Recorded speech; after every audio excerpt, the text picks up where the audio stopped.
and welcome to American Catholic History, brought to you by the support of listeners like you. If you value this content, please become a supporter at americancatholichistory.org/support.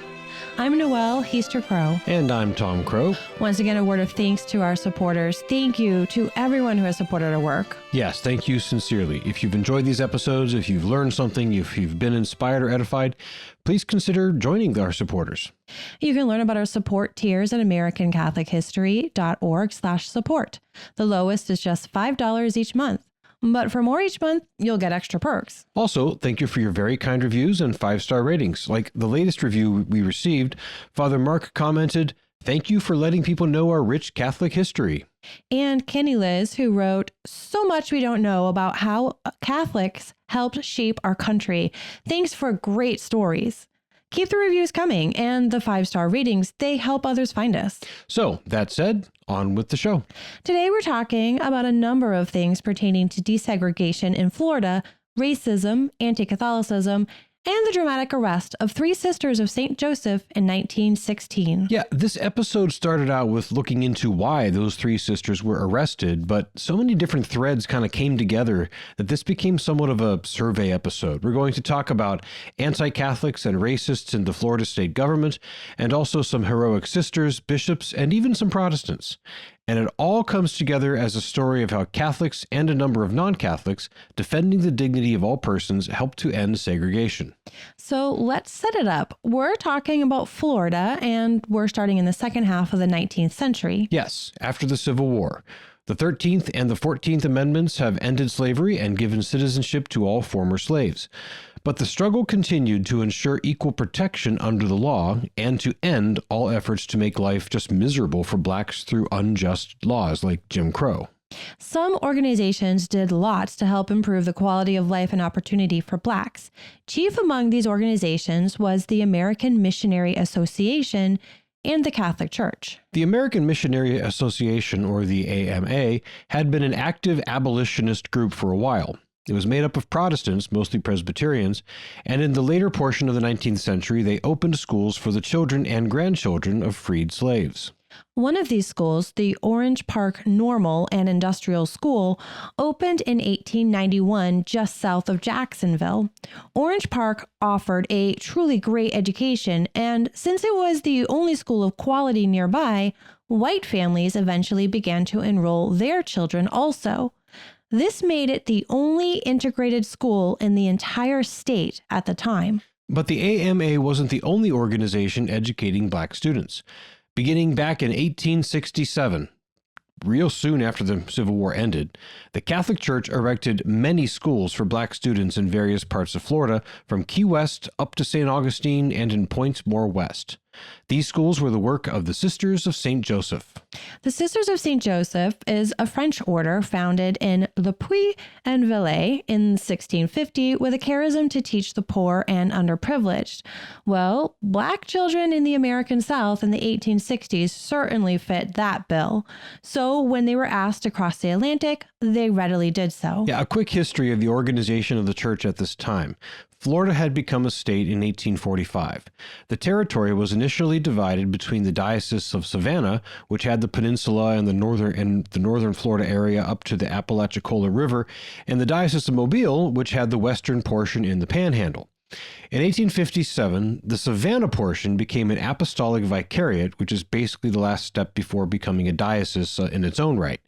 The man appointed vicar apostolic was Augustine Vero. He set about immediately assessing the needs of his flock, and after the Civil War, those changed dramatically. Right. Suddenly, he had thousands of freed slaves to evangelize and care for. Providentially, Vero was a native of Le Puy-en-Velay, so he was very familiar with the Sisters of St. Joseph. On a visit to his hometown in 1866, he requested sisters be sent to establish schools. The order accepted his request and sent 8 young, energetic sisters that year. Within a few years, they had multiple schools for the black children up and running. In 1898, they built St. Benedict the Moor School in St. Augustine with the financial aid of a nun from Philadelphia, the wealthy heiress Catherine Drexel. Incidentally, Catherine Drexel is one of the very few U.S. Catholic saints that we haven't yet done an episode on. Maybe soon. But we're spacing out those canonized saints over, all these episodes so we can tell you other stories too. I mean, there are so many great stories. We don't need to jump on the saints too quickly. Right. There really are. Like this one. Yeah. And these sisters, along with Catherine Drexel, are among the great stories. They were doing great work in Florida while she was doing great work in Philadelphia and, well, really all over the U.S. Yeah. So all was going well for the Sisters of St. Joseph in Florida. I mean, as well as could be expected. Plenty of Floridians did not think that blacks should get an education, and they certainly didn't think whites and blacks should be in the same classroom. Among those who held this view was a prominent educator and politician named William Sheets. Sheets held the post of superintendent of public instruction for the entire state of Florida for more than 20 years between 1893 and his death in 1922. He is considered the father of public education in Florida. He established the public school system and did not like private schools, especially not ones that he could not directly control. A public education official that hates private schools. Weird. We've never heard that before. Yeah. The more things change, as they say, the more they stay the same, right? Sheets turned his animus into government action. In 1894, he pushed through a bill that forbade black and white students to be in the same classroom. The bill was aimed squarely at the Orange Park School because he learned that it had become integrated. Orange Park resisted, and that law was eventually declared unconstitutional, but Orange Park had been damaged and crippled from the harassment and negative publicity. But Orange Park didn't close yet. They kept offering a high-quality education to all students, black and white. But Sheets wasn't done trying to end them, and he found another target for his legal attacks. He learned that the Catholics had these white sisters teaching in black schools, and that just could not stand. Yeah, so in 1913, he pushed a bill that would prohibit white teachers from teaching in black schools and vice versa. This bill, titled An Act Prohibiting White Persons from Teaching Negroes in Negro Schools, actually passed unanimously through both houses of the Florida legislature. Not one state representative nor state senator voted against it.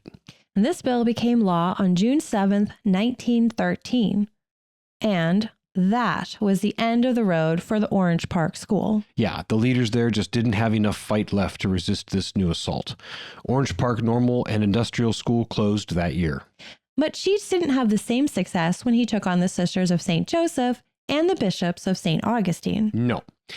The Bishop of St. Augustine, when the law took effect, was William John Kenny. He knew the law was aimed squarely at his schools for black students run by the Sisters of St. Joseph. The sisters, all white, were excellent teachers doing great work. Bishop Kenny firmly supported their work and opposed this law. He consulted legal counsel. He was advised that the law would likely be declared unconstitutional if challenged. So he told the sisters to keep on doing what they were doing. He and they were okay with violating an unjust law and taking it to court. The orders to cease and desist came, and they were ignored. But then a wrinkle. Bishop Kenny died suddenly at 60 years old in October of 1913. Naturally, there would be some question about whether his successor would take the same stand. But the concerns were quickly put to bed. The next Bishop of St. Augustine was a remarkable man, Michael Joseph Curley. Curley, a native of Ireland, had desired to be a missionary in Fiji, but during his studies in Ireland, Bishop John Moore, the Irish-born second Bishop of St. Augustine, visited and convinced Curley to come to St. Augustine instead. Curley completed his studies in Ireland and then in Rome before he was ordained a priest in the Basilica of St. John Lateran in March of 1904. He crossed the pond and served as a priest of St. Augustine for 10 years, including as diocesan chancellor and as Bishop Kenny's secretary. So he was a natural fit to succeed Kenny and take up the cause. Even though he was only 34 years old at the time of his consecration as bishop. Yeah, just 34. Bishop of nearly the entire state of Florida and stepping into this very charged atmosphere. But Bishop Curley didn't flinch. Naturally, he was well acquainted with the situation. He affirmed his predecessor's decision and supported the sisters continuing to teach. He declared he was ready to press the matter all the way to the Supreme Court. This state of affairs lasted until 1916. In May of 1916, the governor of Florida, Park Trammell, finally got fed up, and he signed an order to shut down St. Benedict the Moor School. So the local sheriff went to the school in April 1916 and arrested the 3 sisters of St. Joseph who were teaching in violation of the law. Bishop Curley protested strongly and took the matter to court. The matter naturally drew national attention, and on May 20th, 1916, Judge George Cooper Gibbs struck down the law. Ironically, Gibbs had been appointed to his post on the 4th Judicial Circuit Court of Florida earlier that year by Governor Trammell. In his opinion, Gibbs said that the law violated the Florida state constitution as well as the 14th Amendment to the U.S. Constitution. He also wrote that the law unjustly impinged on a private citizen's right to sell their services to anyone whom they chose. He likened the right of white teachers to teach black students to the right of white doctors, lawyers, and merchants to sell their goods and services to black customers. Now, he also recognized a distinction between private and public schools, and he was careful to limit his ruling to private schools. So Florida public schools remained legally segregated until the late 1960s. But as of May 20th, 1916, the state of Florida could not require private schools to be segregated in any way. So the sisters were released and returned to the classroom, and once again, Catholic institutions were instrumental in ending segregation. And that's more or less the end of the story as far as the sisters are concerned. But there was a lot more going on in the Florida government at the time, and Bishop Curley continued to lead the fight against it. Yeah, this part of the episode is more or less a, but wait, there's more. Right. Well, in this case, there was. The whole situation in Florida during this time was really a struggle against anti-Catholic racist figures. Yes, and chief among them was the man who won the election for governor of Florida that year. 1916 was, of course, an election year, and as we said, the law about white teachers teaching in a black school passed the Florida legislature unanimously. Everyone knew full well that this was aimed at Catholic schools and a few Protestant ones, but mostly the Catholic schools. So anti-black and anti-Catholic sentiment both held significant sway in state politics. An insurance salesman, teacher, preacher, and attorney named Sidney Johnston Katz ran for governor that year. He leaned heavily into the anti-Catholic thing. He even claimed that Catholics were trying to assassinate him during his campaign. And later, he claimed that the Benedictine monks at St. Leo Abbey outside Tampa were hoarding weapons under the church. This is such a tired trope that seems to be a favorite of anti-Catholics during the time. We saw this charge in previous episodes when talking about the riots in Philadelphia in 1844 and the riots in Louisville in 1855. In the case of St. Leo Abbey, the theory went, and this is bonkers, that the monks were storing weapons to aid blacks in an armed revolt in support of Kaiser Wilhelm of Germany. Mind you, this was right squarely in the middle of World War I.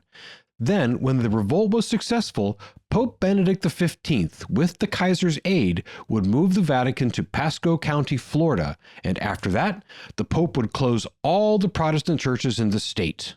Yeah. So how blacks in the state were supposed to be in cahoots with the German Kaiser wasn't exactly clear. Nor was how the Kaiser would help the Pope to relocate to Florida.